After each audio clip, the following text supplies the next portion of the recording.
وبركاته.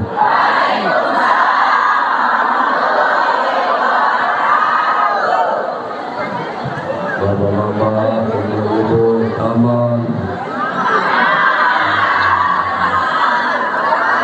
Bismillahirrahmanirrahim. Alhamdulillahirabbil alamin.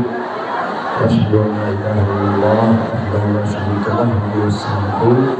Asyhadu anna sayyidana Muhammadan abduhu wa rasuluhu. Allahumma shalli wa sallim ala sayyidina Muhammad wa ala alihi wa sahbihi ajma'in. Ala ba'da al-ma'ad. مساء الله الحضور والكرام. الحمد لله على سعيد اليوم اجتمعنا معكم على محبة الله تعالى ومحبة النبي صلى الله عليه وسلم.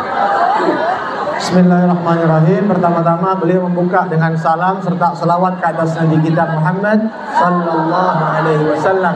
Yang mana alhamdulillah pada pagi hari ini Allah kumpulkan kita dalam keadaan cinta kepada Allah dan Rasulnya, yang insya Allah tempat-tempat seperti ini termasuk daripada tempat-tempat yang turun rahmatnya Allah Ta'ala. أسأل الله سبحانه وتعالى كما جئتم إلى هذا المجلس مجلس الذكر محبة النبي صلى الله عليه وسلم أن يرزقكم الله زيارة مسجده عليه الصلاة والسلام وأن يرزقكم أن يحشركم معه يوم القيامة. Dan insya Allah berkat cintanya kita kepada Nabi Muhammad Sallallahu Alaihi Wasallam, Allah akan memberikan kita anugerah berupa kita dapat menziarahi makam Nabi Muhammad Sallallahu Alaihi Wasallam. Dan gak hanya menziarahi, tapi juga nanti di yaumul kiamah kita kumpul dengan Nabi Muhammad sallallahu alaihi wasallam. Mahabbatul Nabi sallallahu alaihi wasallam wajibah ala kulli muslim wa muslimah wa min al-wilayati wal iman hatta yu'mina wa yuhibba al-muslim an-nabi sallallahu alaihi wasallam mahabbatan kamilah.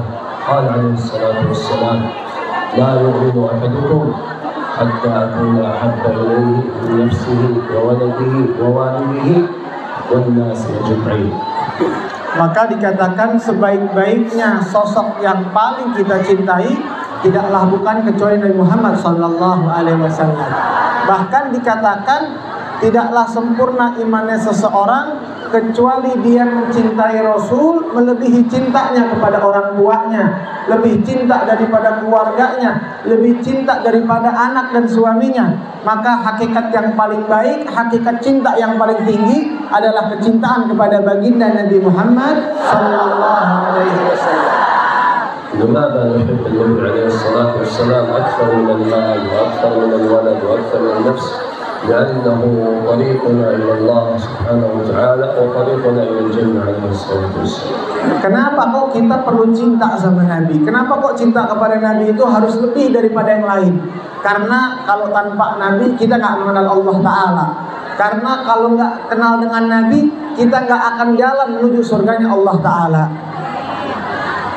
الصحابة الكرام رضي الله تعالى عنهم كانوا يحبون النبي صلى الله عليه وسلم محبة عظيمة، كانوا يحبونه أكثر من أنفسهم وأكثر من أموالهم وأكثر من أهليهم، ولهم في ذلك قصص وأخبار في كتب الحديث والسيرة. Maka sebaik-baiknya pecinta adalah sahabat. Sahabat itu orang yang paling cinta kepada Nabi. Jadi kalau kita merasa kita sudah cinta sama Nabi, sahabat itu lebih-lebih cintanya kepada Nabi. Bahkan cintanya para sahabat itu melebihi daripada hartanya, daripada keluarganya, daripada anaknya, daripada yang lainnya. Maka patut kita contoh bagaimana cintanya sahabat itu kepada baginda Nabi Muhammad sallallahu alaihi wasallam. خرج النبي صلى الله عليه وسلم إلى غزوة أحد وخرج معه المهاجرون والأنصار، وكان ممن خرج معه رجل من الأنصار وكثير من الرجال، وكانت امرأة تنتظر، خرج زوجها وخرج أخوها مع النبي صلى الله عليه وسلم، وكانوا ينتظرون رجوع النبي صلى الله عليه وسلم واصحابه كما ينتظر احدنا المسافر اذا سافر ورجع ينتظره يستقبله ويفرح بالوجود. فلما وصلوا الى المدينه كانت هذه المراه تنتظر، خرج زوجها وخرج اخوها مع النبي عليه الصلاه والسلام، فلما راوا المراه قالوا لها قالت وماذا فعل رسول الله صلى الله عليه وسلم. السؤال أولا عن رسول الله عليه الصلاة والسلام من محبتها وتقديم محبة النبي صلى الله عليه وسلم على كل أحد. فقالوا لها قتل أخوك. قالت وماذا فعل رسول الله. أولا أنا أريد أن أعرف ما هو خبر رسول الله صلى الله عليه وسلم. فقالوا رسول الله صلى الله عليه وسلم بخير وهو يرجع إن شاء الله إلى الذي قال الحمد لله. أولا التأكد من سلامة الرسول عليه الصلاة والسلام، ثم بعد ذلك السؤال عن الزوج وعن الأخ. Maka ada sebuah kisah yang menarik. Dikatakan para sahabat itu di zamannya Nabi Shallallahu Alaihi Wasallam, ketika ada peperangan semua yang laki itu berangkat. Gak ada orang laki diam di rumah, itu gak ada. Berangkat semuanya, anaknya, saudaranya, suaminya, semua berangkat perang. Saat itu ada panggilan untuk perang Uhud.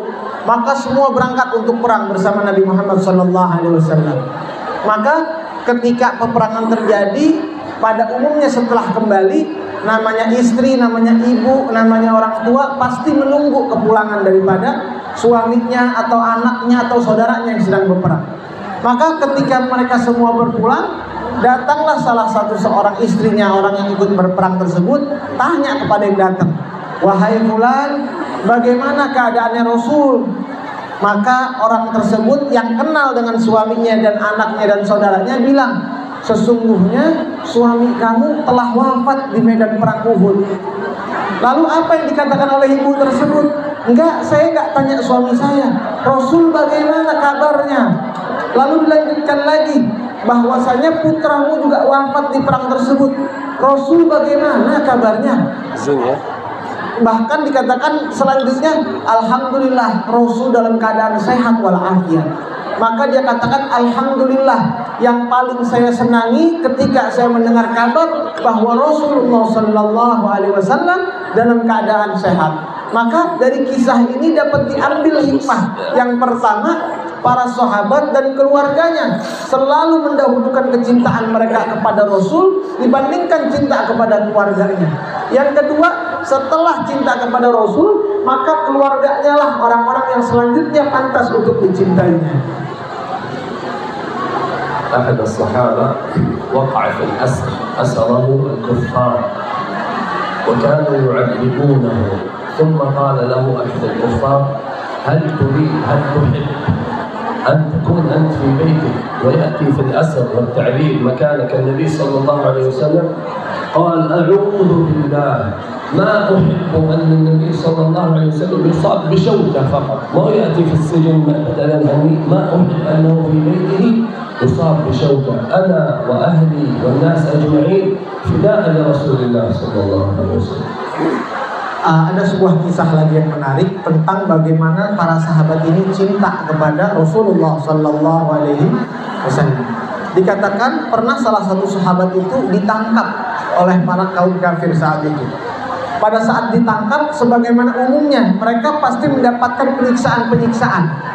Dan ketika mendapatkan penyiksaan, mereka memberikan penawaran. Dikatakan, wahai fulan, apakah engkau mau menukarkan posisimu sekarang ini dengan Rasulullah SAW, dan kamu akan kami kembalikan ke keluargamu, kumpul dengan anak istrimu, tapi tukar aja sama Nabi satu orang. Apa dikatakan oleh sahabat jawabannya?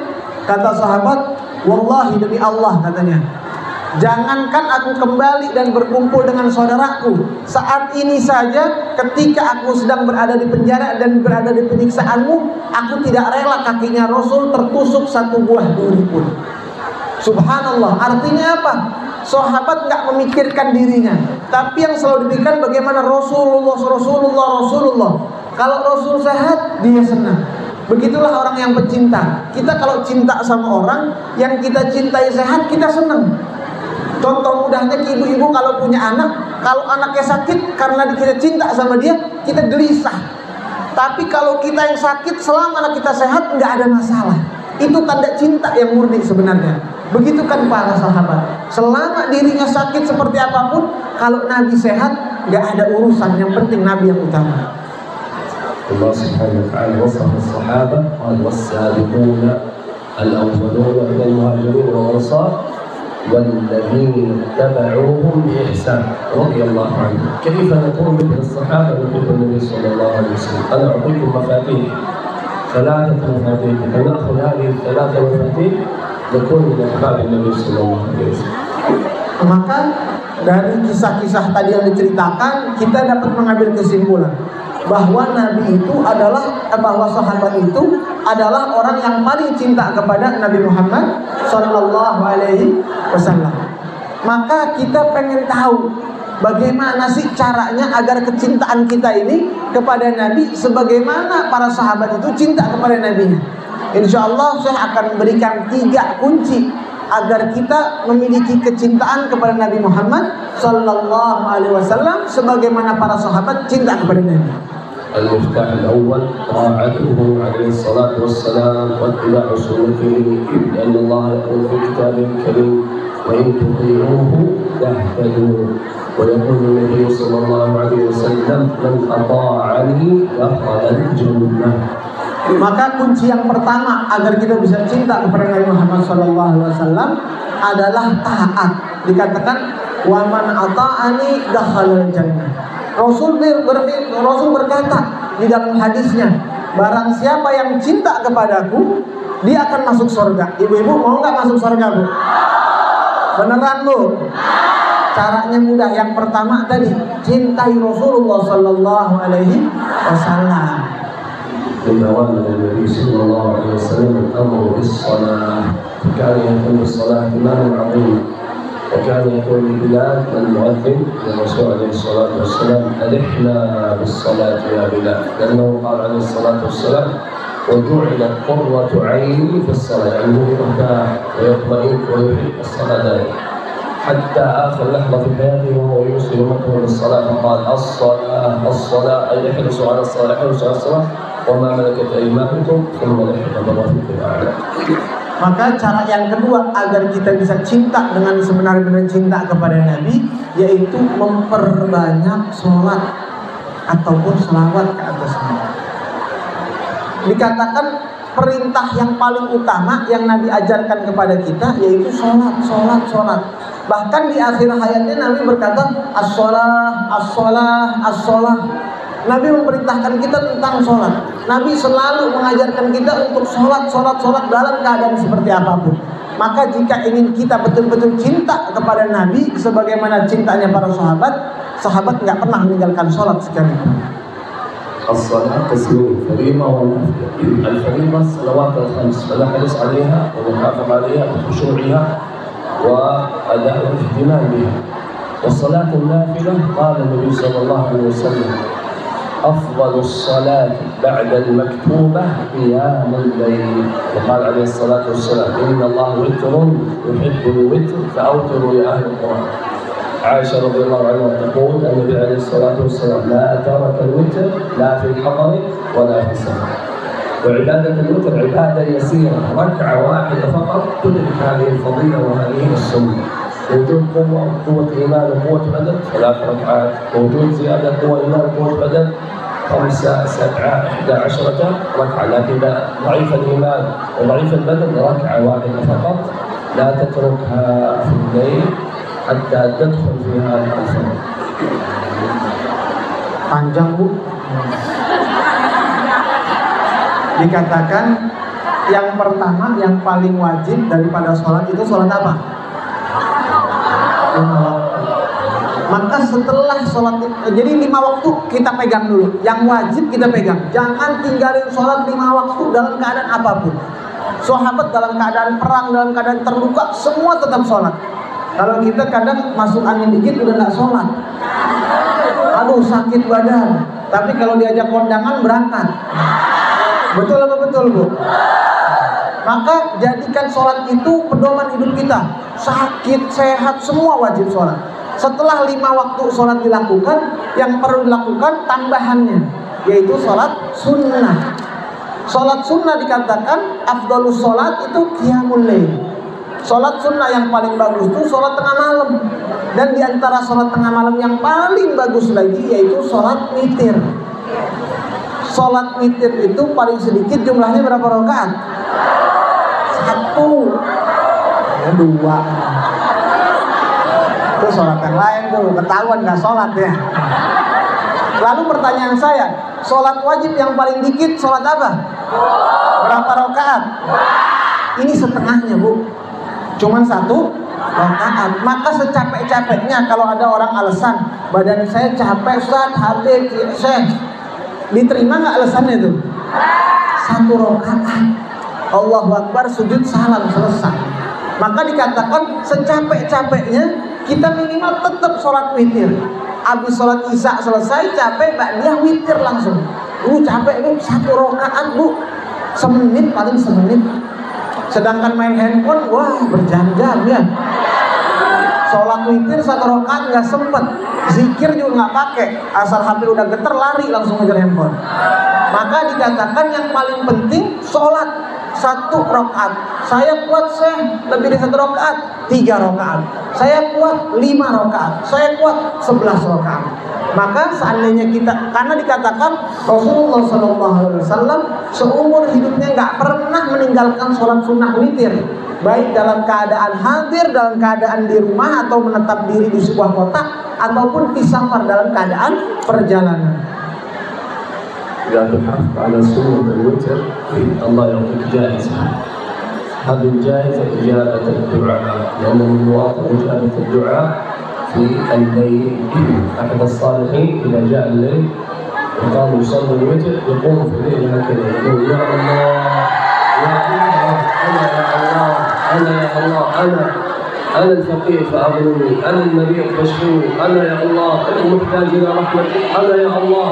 يستشعر حديث النبي عليه الصلاة والسلام: من يدعوني فأستجيب له، من يستغفرني فأغفر له. Maka dikatakan orang yang sholat sunnah witir itu orang-orang Allah ijabah doanya. Dikatakan saking para sahabat ini percaya dengan janjinya Nabi, kan Allah udah bilang yang doa kepadaku di tengah malam Allah akan kabulkan. Akhirnya tadi dikatakan orang tersebut berdiri, ya Allah, Engkau berkata orang yang sholat malam akan Engkau ijabah doanya. Maka aku minta ya Allah agar segala urusanku dipermudah, agar hajat-hajatku disampaikan. Maka ibu di tengah malam minta kepada Allah Ta'ala, ya Allah, ini saya banyak utang, ya Allah, lunasin utang saya, ya Allah. Ya Allah, kerjaan saya biar maju, ya Allah. Anak saya biar jadi anak soleh, ya Allah. Yang belum dapat jodoh dikasih jodohnya, ya Allah. Yang belum dapat keturunan dikasih keturunan, ya Allah. Maka minta sama Allah di tengah malam. Ya, maka percaya, insya Allah doanya akan dijawab oleh Allah Ta'ala. سنن النبي صلى الله عليه وسلم كثيرة. لو نتكلم ممكن ننتهي صلاة المغرب. لكن أنا أعطيكم كتاب أرسل الحبيب عبد الله ويرسل لكم إن شاء الله فيه سنن النبي صلى الله عليه وسلم في الصباح وفي المساء، في الأكل، في الشرب، في الدخول، في الخروج. نحرص على تطبيق هذه السنن في حياتنا حتى يكون النور في حياتنا، لأن الله يقول وصف نبيه قال ليخرجكم من الظلمات إلى النور. فإذا أطبق هذه السنة في حياتك يدخل فيها البركة والنور والخير الكثير. Maka cara agar kita terus-menerus menambah kecintaan kepada Nabi itu kita harus mengingat Nabi SAW. Bagaimana cara mengingat Nabi? Adzikir. Zikir, selawat, banyakin selawat. Dulu tujuannya apa? Agar kita selalu ingat Nabi. Maka saya bilang, saya ada kitab isinya tentang zikir-zikir dan salawat-salawat. Nanti akan dikirimkan kepada saya, nanti saya kirim ke panitia di sini. Nanti dibaca, ada doa untuk masuk rumah, keluar rumah, masuk kamar mandi, segala macam. Kenapa? Karena Nabi di hari-harinya tidak pernah sekalipun melakukan suatu hal kecuali mengingat Allah Ta'ala. Mau pergi ingat Allah Ta'ala, kembali ke rumah baca doa ingat Allah Ta'ala, pengen masuk kamar mandi, semua di setiap saatnya. Maka kunci agar kita menanamkan kecintaan kepada Nabi yaitu membiasakan diri kita untuk membaca adzikir. المفتاح الثاني لمحبة النبي صلى الله عليه وسلم حسن الخلق، لأن النبي صلى الله عليه وسلم قال إنما بعثت لأتمم مكارم الأخلاق. Maka yang ketiga yaitu kunci daripada agar kita cinta kepada Nabi. Yang kedua yaitu husnul khuluq, berakhlak yang baik. Maka sesungguhnya orang yang berasal Rasulullah SAW di dalam hadisnya, innama bu'ithtu liutammima makarimal akhlak. Sesungguhnya aku, kata Rasul, diutus ke dunia ini tujuannya bukan kecuali untuk mengajarkan atau memperbaiki akhlak umat. كيف أكون حسن الخلق بثلاثة أمور. الأمر الأول كف الأذى، لأن النبي صلى الله عليه وسلم يقول كان يقول المسلم من سلم المسلمون من لسانه ويده. Maka cara agar kita berakhlak baik itu bagaimana, kata Syekh? Kuncinya yang pertama, kalau kita mau disebut sebagai orang yang berakhlak baik, dikatakan kaful adab. Apa itu kaful adab? Jangan pernah menyakiti orang lain. Maka dikatakan al-muslimuna man salima min lisanihi wa yadihi. Orang muslim itu mereka yang tangan dan lisannya itu gak pernah menyakiti orang lain. Maka orang-orang yang berusaha sepenuh tenaganya untuk menjaga lisan dan gerak tubuhnya untuk menyakiti orang lain, insya Allah dia tergolong orang yang berakhlakul karimah. المفتاح الثاني حسن الخلق الكلمة الطيبة. النبي صلى الله عليه وسلم يقول والكلمة الطيبة صدقة. Yang kedua, kunci daripada berakhlak yang baik adalah al-kalimatut thayyibah, yaitu berkata-kata yang baik. Maka dikatakan dalam hadis al-kalimatut thayyibatu shadaqah. Orang yang berbicara kata-kata yang baik, kata-kata yang indah, itu sama saja seperti dia sedang bersedekah. Jadi pahalanya besar. Jadi berbicara yang baik pun dapat pahala dari Allah Ta'ala. المفتاح الثاني في حسن الخلق المعاملة بالحسنى، التعامل الجيد مع الوالدين، مع الزوج، مع الزوجة، مع الأولاد، مع الجيران، كذلك في البيع والشراء في السوق، وكل إنسان تعامله جيد مع الناس. Maka kunci yang ketiga agar kita berakhlak yang baik adalah dikatakan al-muamalatul husna, yaitu kita berhubungan atau memiliki ikatan dengan orang lain itu yang baik. Baik ikatan kepada orang tua, pada suami, kepada anak, kepada istri, kepada saudara-saudara, maka jagalah hubungan kita dengan mereka. Maka seandainya terpenuhi 3 unsur tadi, insya Allah kita termasuk daripada orang yang memiliki akhlakul karimah. إذا كن حسن الخلق بكف الأذى والكلمة الطيبة والمعاملة الحسنى، ما هي الجائزة؟ الجائزة أكون من أحباب النبي صلى الله عليه وسلم وأكون قريب المنزل منه يوم القيامة. قال عليه الصلاة والسلام إن من أحبكم إلي وأقربكم مني منزلا يوم القيامة أحسنكم أخلاقا. Maka dikatakan bahwa 3 kunci tadi ya, 3 kunci berakhlak baik, yaitu menjaga lisan dan tubuh kita daripada menyakiti orang lain. Kedua, biasakan lisan kita berkata-kata yang baik. Yang ketiga, biasa bermuamalah atau berhubungan dengan orang lain dengan baik. Maka apa balasan bagi orang yang berakhlak yang baik? Dikatakan, kata Rasulullah SAW, sesungguhnya orang yang akhlaknya paling baik adalah yang paling dekat dengan kuli surganya Allah Ta'ala. Kira-kira ibu-ibu mau gak dekat sama Nabi? Beneran mau, Bu? Maka perbaiki akhlaknya. Kalau yang punya hubungan dengan saudaranya kurang baik, diperbaiki. Yang lisannya biasa menyakiti, dijaga. Yang dikatakan suka berkata-kata yang tidak baik, maka mulai hari ini dikeluarkan kata-kata yang indah dari lisannya. المفتاح الثالث من محبة النبي صلى الله عليه وسلم كثرة الصلاة والسلام عليه صلى الله عليه وسلم. يوم الله يقول إن الله وملائكته يصلون على النبي يا أيها الذين آمنوا صلوا عليه وسلموا تسليما.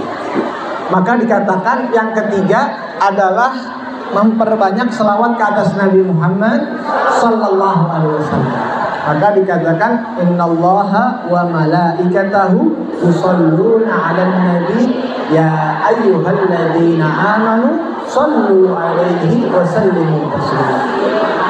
Jadi perintah selawat ini bukan dari Rasul saja, tapi Allah Subhanahu wa Ta'ala, Allah Azza wa Jalla yang memerintahkan kepada kita untuk memperbanyak bersolawat. Tadi kan saya lihat sebelum datang, Masya Allah, solawatan semua ibu-ibu. Itu Allah akan memberikan ganjaran yang luar biasa. Karena tadi kan Allah yang memerintahkan. ya untuk berselawat ke atas Nabi Muhammad sallallahu alaihi wasallam. أحد الصحابة يا رسول الله إني أكثر الصلاة عليك فبشره النبي صلى الله عليه وسلم بشارتين قال إذا أنت تكثر الصلاة علي إذا يغفر الله ذنبك ويكفيك ما أهمك. Maka apa balasan bagi orang yang banyak berselawat ke atas Nabi? Dikisahkan ada seseorang yang datang kepada Nabi berkata, wahai Nabi, fulan banyak sekali berselawat ke atasmu. Lalu Rasul bilang apa? Kalau seandainya betul dia banyak berselawat ke atasku, dia akan mendapatkan dua hal, kata Nabi. Yang pertama, Allah akan mudahkan segala macam urusannya. Yang kedua, Allah akan ampuni segala macam dosa-dosanya. Kira-kira mau nggak Bu urusannya jadi gampang? Mau nggak dosanya diampunin? Banyakin salawat ke atas Nabi sallallahu alaihi wasallam. هذا رجل من الصالحين الذين يؤمنون يصلي على النبي صلى الله عليه وسلم 1000 مرة في اليوم. فواحد سأله قال كيف 1000 مرة؟ قال أنا في الطريق أذهب من البيت إلى المسجد النبوي اللهم صل وسلم على سيدنا محمد وصلى وسلم وإذا أرجع يسجد اللهم صل وسلم على سيدنا محمد. ثم هو يرى النبي صلى الله عليه وسلم في المنام، يرى النبي صلى الله عليه وسلم في المنام قال يا رسول الله أنا أريد أن أكون قريب منك. فقال له أنت قريب أنا أكثر الصلاة. Maka dikisahkan ada salah seorang yang mungkin dia bukan ahli agama, orang biasa, tapi setiap hari dia minimal baca selawat 1000 kali. Sampai akhirnya cara dia membaca itu di jalan baca selawat, lagi naik motor baca selawat, di angkot istilahnya kita ini baca selawat, masak baca selawat, terus pokoknya seumur hidupnya sepanjang gerakannya dibaca selawat. Maka orang ini yang setiap hari baca selawat sampai 1000, satu hari dia bermimpi oleh Nabi Sallallahu Alaihi Wasallam. Maka orang yang datangi oleh Nabi ini orang istimewa artinya, karena dia memiliki ikatan yang kuat. Di dalam mimpinya orang tersebut bilang, wahai Nabi, saya pengen dekat dengan kamu nanti di yaumil qiyamah. Lalu Rasul bilang apa? Sesungguhnya engkau orang yang banyak membaca salawat kepadaku, insya Allah engkau akan menjadi orang yang dekat denganku di surga Allah Ta'ala. إذا نأخذ هذه الثلاث مفاتيح اتباع سنته وحسن الخلق وكثرة الصلاة والسلام نحن نعمل بها نعلم أولادنا، نعلم أصدقائنا، نعلم أصدقاء عمل، نعلم جيران حتى يكون الخير الكثير للناس. نسأل الله أن نعلم العلم النافع والعمل الصالح والتوفيق لكل خير.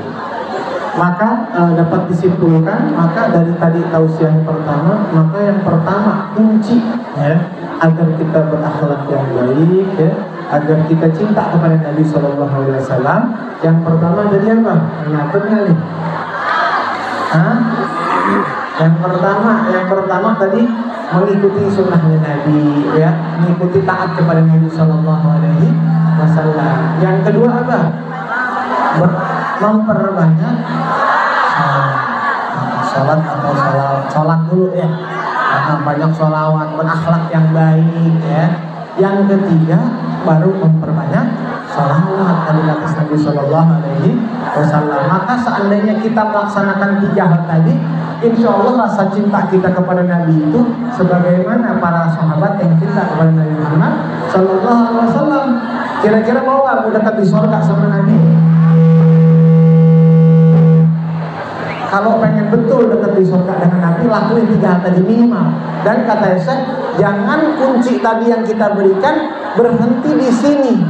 Karena sesungguhnya pendidikan terbaik itu adalah pendidikan yang diajarkan kepada anak-anak ini sampai rumah, yang anaknya nggak ikut, yang suaminya nggak hadir, disampaikan sehingga kebaikan itu menyebar menjadi ladang-ladang pahala. Setiap jariah yang diajarkan kepada orang lain, selama orang tersebut melakukannya, insya Allah akan menjadi pahala jariah yang terus-menerus tidak terputus. Mudah-mudahan Allah Ta'ala ridhoi kita semua. Mudah-mudahan yang kita pagi hari ini berkumpul ini mendapatkan syafaat Rasulullah SAW di yaumil qiyamah, dan tidaklah kita keluar daripada tempat ini kecuali Allah ampuni dosa-dosa kita semua. Kurang lebihnya saya mohon maaf yang dimaafkan. Waalaikumsalam. Salam.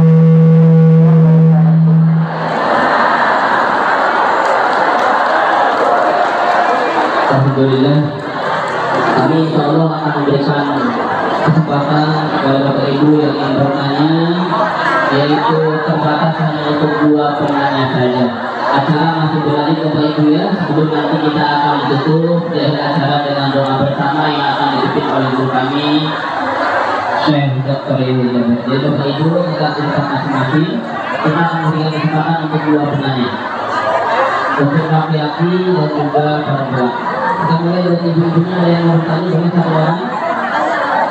Ada dari ibunya 1 orang, ada awalnya yang dekat ya. Assalamualaikum warahmatullahi wabarakatuh. Izin bertanya bagaimana menjaga supaya kita istiqomah selalu bersalawat kepada Nabi. كيف طريقة إلى الاستقامة في قراءة صلاة النبي صلى الله عليه وسلم؟